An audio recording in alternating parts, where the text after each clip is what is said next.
Good evening. My name is Tiffany Newson, and I will be talking about identity theft prevention. How can you prevent someone from becoming you? According to the United States Department of Justice, identity theft is one of the fastest growing crimes in the U.S. I personally have been a victim of identity theft. My information was stolen during the November 2014 Home Depot hack. Anyone can become a victim of identity theft, but there are ways to prevent it. Today, I will discuss with you 3 ways to help prevent identity theft. The first way to help prevent identity theft is the disposal of trash, is the proper disposal of trash. According to identitytheft.org, one man's trash is a criminal's treasure. A lot of personal information can be found in a person's trash can, and a lot of criminals actually search people's trash in order to find out personal information about them that they can use against them.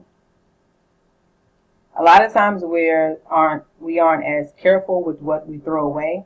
We simply think that if we just throw it in the trash, then it's trash and that's done with it. And that'll be the end of it. But the best way to properly dispose of your trash is to shred it. This way, all of your personal information, no one can get to it if they do happen to find it in a dumpster somewhere. The second way to help prevent identity theft is to monitor what you share on your social media networks, because this information can be used against you.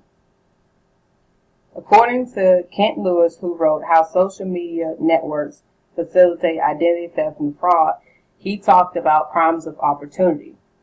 A lot of times when we're on the social media sites, we share information and we aren't as aware how much that this information can lead to fraud and someone pretty much taking over our identities. A lot of people share their full names, their date of birth, their relationship status, who they're in a relationship with, their city and location of where they live, and schools, and sometimes their place of employment. This is more than enough information for someone to basically pretend to be you.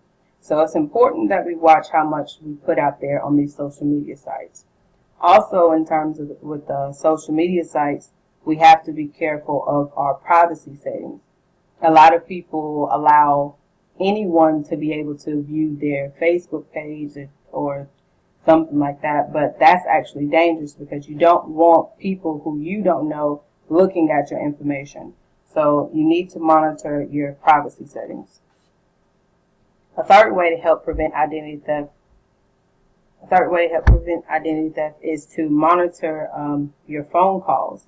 The Federal Trade Commission actually listed a couple of phone scams that are common that people try to do on others. Some of them are calling people and trying to tell them that they are approved for lower credit card interest rates, charitable causes, travel packages, or if they were able to find out what type of vehicle you drive, they can even pretend to offer you a lower car warranty. If someone's calling you trying to get personal information from you or kind of like snooping around, this is actually called phishing. And you have to be very, very careful with that because you have to understand that your bank or people like that normally don't call you with that type of information over the telephone.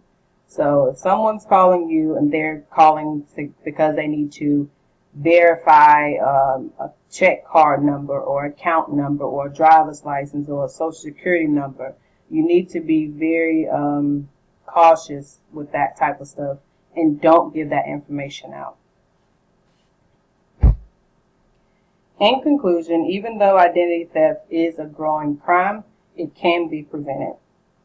Today I talked about 3 ways to help prevent it, even though there are many, many more. I discussed the proper disposal of your trash, monitoring what you share on social media sites, and also monitoring information that you share out over the phone.